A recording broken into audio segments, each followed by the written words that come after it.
Organizers thinking. After all these wonderful talks by artists, entrepreneurs, and so on, there's this boring technology guy, and that too coming right after lunch. Then I realized they really were doing you a favor. They wanted you to have a nice nap after this nice meal. But guess what? I have other plans. So I'll try my best, whether by raising my voice or whatever, try and not make you sleep. And we'll know in another 16, 18 minutes whether I succeeded or not. So what I'm going to talk about is Leapfrog innovations from India. And that's just my own term. The correct term, the politically correct or whatever, the accepted terminology these days is called reverse innovations. So this term reverse innovation, how many of you have heard of this term? This came from some management pundits who very rightly observed that in today's world, you're going to now start to see innovations emerge out of countries like India, China, and so on, and then we take it to the rest of the world, the Western world. So they refer to this as reverse innovation. Why I like the thought, I tell you, I find the term very, very condescending. Because it implies that there is something reverse, something unnatural about innovation happening in countries like India and China before it happens in the United States or Europe. To me, innovation can happen anywhere.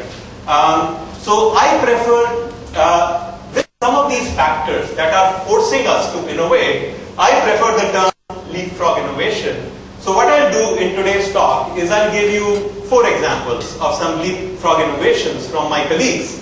Can I have a pointer? And show you kind of how we are beginning to show these innovations right from here. Doesn't work? I guess we need some. I'll try through this. Okay, so what is forcing us to innovate? You see a lot of unique challenges now arising in India. Things that relate to, for instance, scale. Anything involving number of people, we've got people. Millions of people. So when you're talking about things like mobile phone services, I've actually been doing this experiment around the various universities in India. I go around and often ask students to name me the US companies, US telecom companies that have 100 million subscribers. I don't know if I should try the same test here. Let's get the same 2 responses, which are AT&T and without fail. So this experiment has not failed at all. Very, very consistently, I always get the same 2 responses, AT&T and then I tell them the correct answer is none. There isn't a single US company with over 100 million subscribers. There are 3 Indian companies which are likely to have over 100 million subscribers. They at least have over 100 million phone numbers. Number of unique subscribers may be a little lower, but lots of them. And not only that, we are offering these phone services often at fractions of what people pay in other parts of the world. Including Africa. I mean, the first thing that companies like Bharti Airtel did when they started their operations in Africa, they dropped the calling charges. So when you're providing technology to companies, you're getting paid based on a percentage of the revenues that they make. You have to provide infrastructure that better be absolutely efficient, more efficient than those for the likes of any other telecom companies. So that forces us to innovate. And the other part, sometimes people just confuse innovation with low cost. There's a lot more to innovation than just scale and low cost. Often, we find ourselves in a very unique environment that the kind of conditions that apply to the world do not apply to countries like ours. For instance, computers and the internet. Despite all of these efforts, we still have relatively small percentage of our population that is using personal computers. So we have straight away leapfrogged and gone to the world of mobiles. So that some of these differences are leading us to innovate. So let me give you the example of the first innovation, and forgive me if this sounds a bit techy. I'll try to explain it in very simple terms. This is an innovation driven by scale and price point. So I mentioned that the telecom companies in India are often seeing scale that hasn't been anywhere else in the world. So we are seeing those kind of that in any telecom company, the most fundamental unit of data that you start with is called CDR, call data report. anytime you make a call or you send an SMS to somebody, a call detail record gets generated.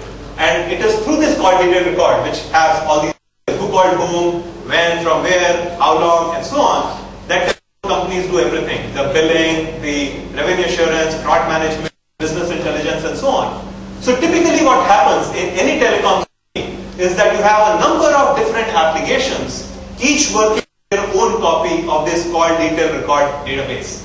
What we did in case of an Indian telecom company for whom we provide IT infrastructure, because we were seeing the scale that can be seen by us anywhere else in the world, billions of call detail records being generated. Over 5 billion call detail records generated in a single day. As these call detail records were getting generated, we used a particular technology that had been developed by a colleague called software streams, which is handling all of this streaming data. It's becoming very, very common these days. And as this data is in, we provided this solution where different kinds of applications, the fraud management and the revenue assurance and the business intelligence, all of these applications are working off this one copy of this data residing in this repository instead of having their own copies, with the result that you had much higher levels of performance, much lower cost, and not only that, the client saw this value that earlier they could only do promotions. If you were getting promotional messages, you could only do that based on analysis of 2 days old data, whereas now they're able to do all of this based on today's data, the most recent data. So this innovation was driven by the fact that we were seeing the kind of scale that had not been seen anywhere else in the world, and now having done it here, we are now taking it to the rest of the world, including the likes of AT&T and so on, telling them, hey, look at the innovation that we developed in India, would you like to take advantage of that kind of innovation?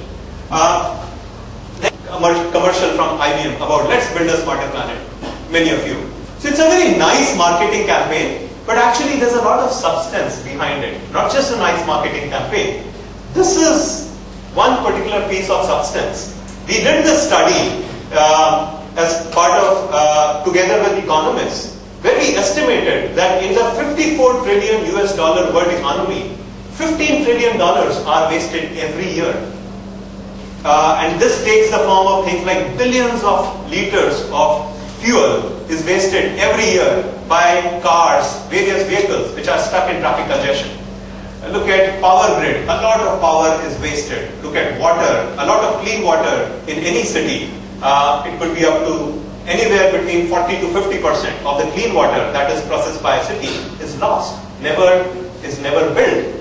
So waste is all around us, and we have estimated that of that $15 trillion, roughly $4 trillion could be saved if you start to apply IT to solve some of these problems. And that's the opportunity for building a smarter planet. And we have these solutions. Again, won't go into the details, which typically follow a particular pattern in different domains. Smarter transportation, smarter energy, and so on. Now, let's look at one particular issue of smarter transportation.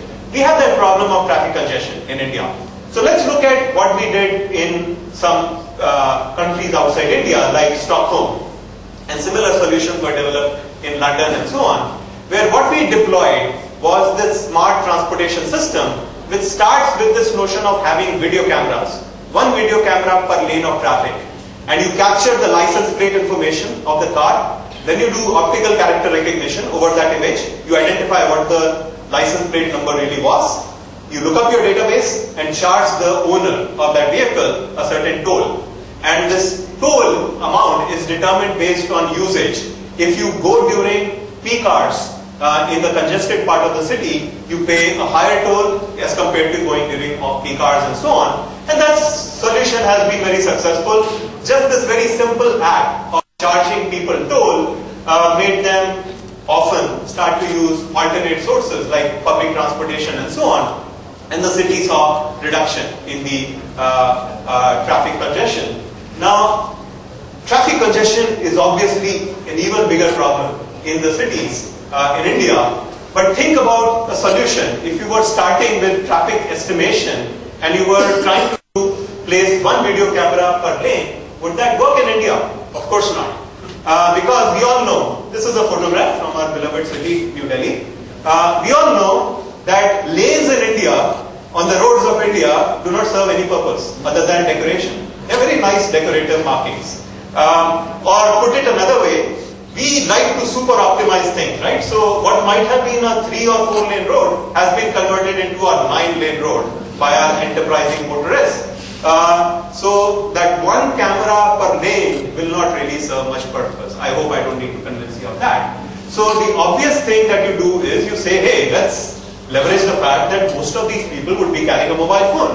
And therefore, if from their mobile phone, you can estimate the location of these people. So if the people are carrying a smartphone, there's a GPS device in that phone through which your location can be tracked relatively precisely. But even if you don't have a GPS device, you're using a very simple phone, the telecom company can still roughly estimate where you are based on, there are various things. In fact, they do that for all detailed records. They want to know where you are. From all this triangulation, when you're going from one cell phone tower to another, there are various techniques. But approximately, you can get some idea of the location. Now, one of our researchers, he always thinks differently. So he said, could you, instead of all these video cameras and phones, could you place some audio sensors? Could you leverage some audio sensors? And to do that experiment, he actually used a mobile phone, but not as a location tracking device, but as an audio sensor. So he conducted these experiments on the roads of Delhi, and before I tell you about his experiments, the simple idea that he had was the following. A very simple observation that he made, that if I step on the road and I close my eyes, I can actually make out whether I'm in a stuck traffic situation or the traffic is medium flowing or free flowing. Because of the kind of sound that you get is often very different. If you're in a stuck traffic situation, there could be all kinds of horns, blaring and so on. And the kind of sound that you get when your traffic is free flowing is very different. So he captured signature of these kinds of sound. So he absorbs in the input from the road, and then he does signal processing over that sound input that he has gotten, and he tries to match that signal to one of these 3 signatures of stuck traffic, medium flowing traffic or free flowing traffic. And to do this using simple mobile phones instead of headphones, we realized we needed some tweaks, because normally when you capture the sound input, most of the kind of signal spectrum is truncated. So we found some application through which you could capture the entire spectrum. And in his experiments, he found that with over 95% accuracy on through these experiments on the roads of Delhi, he could accurately classify the traffic to be in the correct state, whether it was stuck traffic, medium flowing or free flowing. And through this, as the starting point, we are now looking at how do we provide better warnings and then provide better information to the transportation planners and so on. So again, this was one example of thinking very differently, and you can think of this as jugaad that he came up with. But unlike the traditional jugaad, he kind of did a very systematic analysis of this jugaad and very rigorously, scientifically established that this jugaad actually works. Third example. This is a very common universal problem of getting a single view of your customer or a single view of the citizen from different databases. The reason it arises in the real world is often, I mean, if you are a company which is offering you have multiple lines of businesses offering different products to different customers, often these lines of businesses have their own separate databases.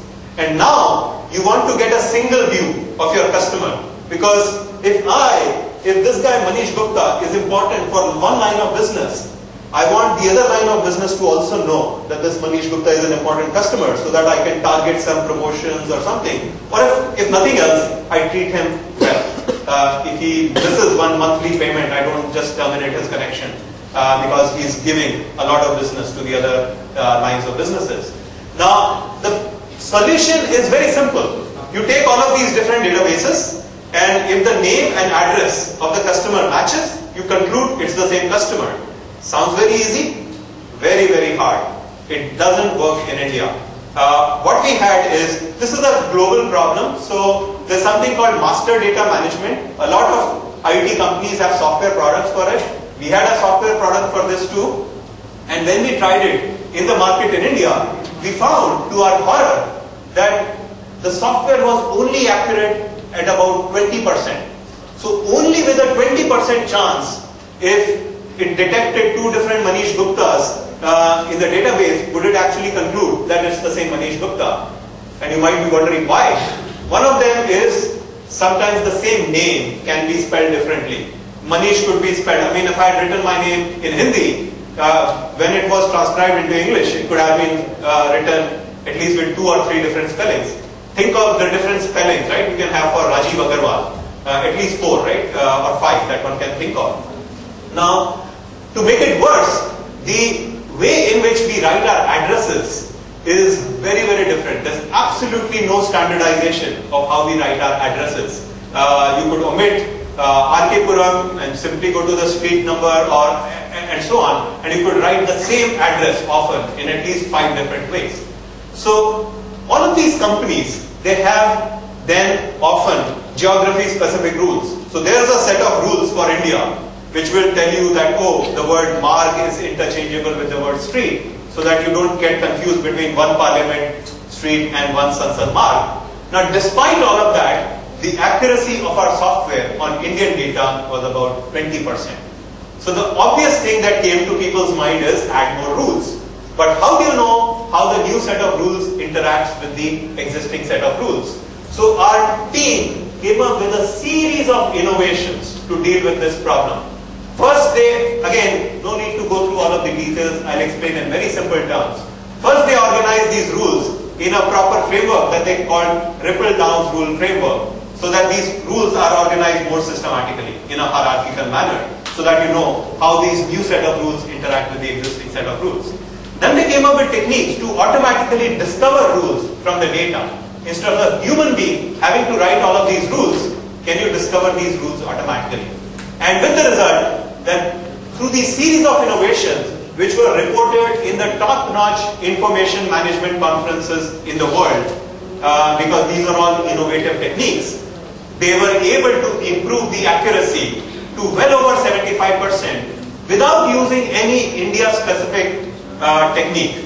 These were all very general techniques, but they were inspired by the Indian context because the challenge we were facing in India was the largest. And so this went into our product and so on, and we were all feeling great until we saw the data on rural India, and it was a very humbling experience because suddenly our accuracy rates went down below 50%. When somebody writes their address as behind that, under the people ka ped or behind that temple and so on, it gets very hard to disambiguate. So we are still working on that particular challenge. So final innovation, which the person who was introducing me talked about, is called spoken web. This was again inspired by a very different environment that exists in India. Pretty much in the entire world, we see, again, internet, PCs and so on being used so often. I'm sure people in this room wouldn't know how to survive without the internet, right? Without that Facebook and so on that you all love to use. If you think about India, more than 90% of our population still, despite government efforts to promote the internet and so on, over 90% of our population in India has no idea what the World Wide Web is, what the internet is.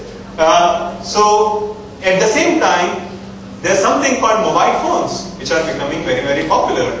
Everybody in India and their dog now have access to a mobile phone. So what we said is, let's use the mobile phone. So the first observation was, what are people doing with their mobile phone? They're not doing Google search on their mobile phone. They are basically talking on their mobile phones. And this is because of literacy and cultural reasons. Literacy, obvious for people who are not really fully literate. It's very hard to kind of do all of this SMS and so on. But even cultural reasons. Both of my parents They are very well educated. Both of their children are PhDs in computer science. Neither of my parents knows how to send an SMS on their mobile phone. I can tell you that. But they are all comfortable talking. So came the concept of spoken web. So we said, can we create some of the benefits of the World Wide Web using the spoken word? So analogous to websites that we all are familiar with, our team came up with this notion of voice sites. And now anybody, and we came up with some software, some template through which anybody, the farmer or the vegetable vendor on the street, could create their own voice site. So this is like IVR systems, interactive voice response, but unlike IVRs, we wanted to make it easy for even a person without any education to be able to create their own voice site. Second, more fundamental innovation, we came up with this notion of hyperlinking from one voice site to another, and our team developed this hyper-speech transfer protocol analogous to HTTP underlying the web, which governs how you go from one voice site to another. Not only does your telephone call get transferred, the context of what you were doing at the previous voice site, that also gets transferred, so that you can now do the equivalent of browsing in this spoken web. And not only can you disseminate information, you can now do transactions. You can do mobile payments. You can go to a voice site of a store, and then when it's time to make a payment, follow the hyperlink to a secure payment gateway site, which is not tied to just that store, which also not only is your call transferred, context, what were you supposed to pay, that has gotten transferred as well. And once you are done, the workflow can direct the call back to the original voice site, indicating whether your payment was successful or not. So you can start to do the kind of cross-organizational things that you could do on the internet using the spoken word. Of course, there are still huge challenges to make it usable, which has led to some very, very interesting work on navigation and search. Because unlike the conventional web, where you go to a browser and you look at the website, right away you know which link you want to follow and so on, here you have to listen through that content. And the first reaction that those of us who have used the internet is, this is too clumsy. Think about this technology for the construction worker in the village who doesn't have access to the internet. If he's looking for a job, that job isn't advertised on the internet. Today, his only option is to go to that job fair in that, let's say, district of Mandya, travel 50 kilometers to find that next job. So that person is going to be a bit more patient, following these hyperlinks and so on. But still, you do not want to make it as bad as telling them, okay, you're looking for a job, and by the way, we are doing one such pilot with the state of government, state of Karnataka, setting up an employment portal. Now, you don't want to tell them, yeah, congratulations, you're looking for a job in construction, here are these 200 query results, and let me play you those 200 query results one by one. Even that poor guy will not have the patience to listen through all of those 200 words. So there are some fascinating research problems that arise in how you make the spoken web more usable, which our team is working on. So let me finally conclude by showing you some lessons that we learned from the very first pilot that we did of spoken web in a couple of villages in Andhra Pradesh. So this was done in 2008, and before we do further work, we wanted to see whether this technology developed by a bunch of PhDs in the city called New Delhi, supposedly for people in villages, could actually be used by people in the villages or not. And when we were thinking about scenarios, typical IBM way of thinking, we were very enterprise-centric in our way of thinking. So the scenarios that came up in my mind, in our minds were, yeah, we can have the carpenter or the plumber advertise his services to the entire village, and therefore he would be able to find more jobs and so on. So these are what we had in mind. Let me show you some results from that pilot. So we worked with an NGO to set up the voice portal of this village. And this is a person accessing that portal from a payphone. Again, you can use any phone, any mobile, the cheapest mobile phone or any landline to access this portal. This is as we envisioned. This is the auto rickshaw mechanic uploading his advertisement on this voice portal. This is the administrator who's moderating the content, deleting some junk that somebody might have posted or older content, all from his home. Doesn't need a PC, just from a simple mobile phone, he could moderate this content. This is now normally how you do information dissemination in these villages, right? You rent an auto rickshaw with a loudspeaker and you go around making the announcement. If you happen to be in the vicinity, good luck, you got the announcement, otherwise tough luck. Now these kinds of announcements could be posted on the voice portal. So to cut the long story short, when we finished the pilot, these are some statistics that we found that there were about 6,500 unique callers. Despite the cumulative population in these two villages being about 5,000, we found that people from surrounding villages had also started calling the system. And towards the end of the pilot, we were getting several hundred calls. More interesting was the novel uses that people came up with of this platform. So there was a guy who posted his matrimonial ad on this portal, and then somebody posted a response saying this guy's a pro, so don't make the mistake of marrying a daughter to him. And then there was a guy who posted his election speech in some local elections.